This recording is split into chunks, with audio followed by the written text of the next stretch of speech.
He's faster than everybody else. He's more flexible than everybody else. He has more end of range motion than everybody else. He's quicker than everybody else. Everything he does is better than everybody else in that 6'5", 6. Well, I think he started in, they were calling him like 6'6".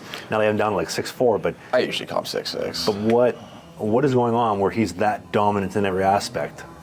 Yeah, it's like basketball. I mean, like, look at NBA players. They are 6'9" and incredible athletes.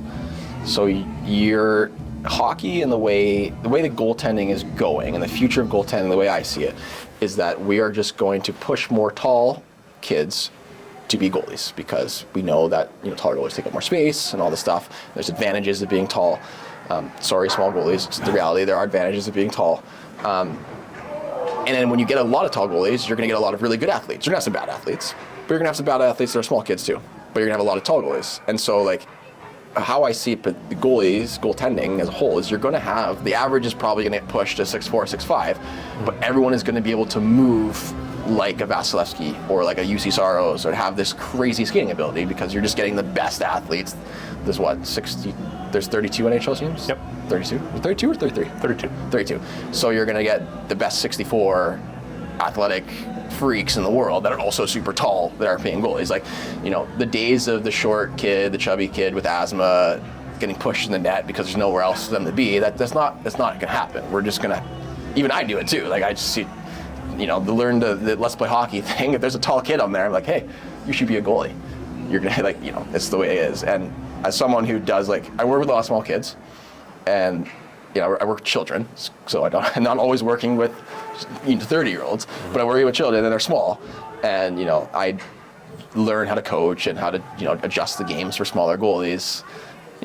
Derek says it the best, is like, we have this mindset that it's NHL or bust. If you're 5'8", you're probably not going to play in the NHL. Sure, doesn't mean you can't. Doesn't mean you're not going to play Junior A. Doesn't mean you're not going to play NCAA D1. Doesn't mean you're not going to go to Europe and make 6 figures. Which you did. But I didn't make Europe 6 figures in Europe. I wish I did, though.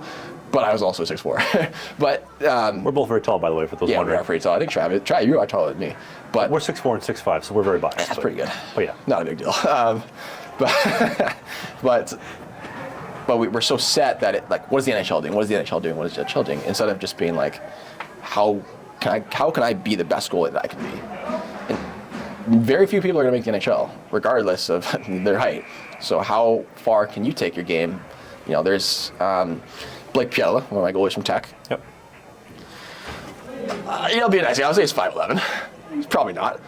He's doing really well in the second league in Sweden. He's probably, if he keeps it up, going to get promoted and go to the first league in Sweden and have a good career as long as he wants. Yeah, but is he going to play in the NHL? No. If he can support his family and love the game and play till he's 40, that's pretty good to me. But instead, everyone is so woe is me when there short. Why do you even bother? My DMs I get when kids are like, why should I even bother? I'm like, yes, you should bother. Okay, you're not 6'4", but that means you just need to be a better skater. You just need to be better at tracking. You just need to be better at all these things to bridge the height gap, because you should for sure try. Because if you love hockey, this is what you want. You're willing to do whatever it takes. You are going to find a way, and if you're good, you will play at a high level at some point. Look, college goalies, there are small college goalies out there. Mm-hmm. Played against them, coached against them, watch college hockey all the time. They're small college goalies. And if you can get a full ride to NCAA Division I and not pay a penny for outrageously expensive post-secondary education, pretty good deal to me. Hey, if you enjoyed this video, hit the subscribe button. We do a new podcast every single Sunday during the season called Sling the Biscuit. It is a non-mainstream hockey podcast, so we talk about my hockey career, the minor pros, Spain, the Fed, you name it, all the stuff that you won't hear in the mainstream news. Music, pop culture, politics, a little bit. Thanks for watching this video, and we'll see you soon.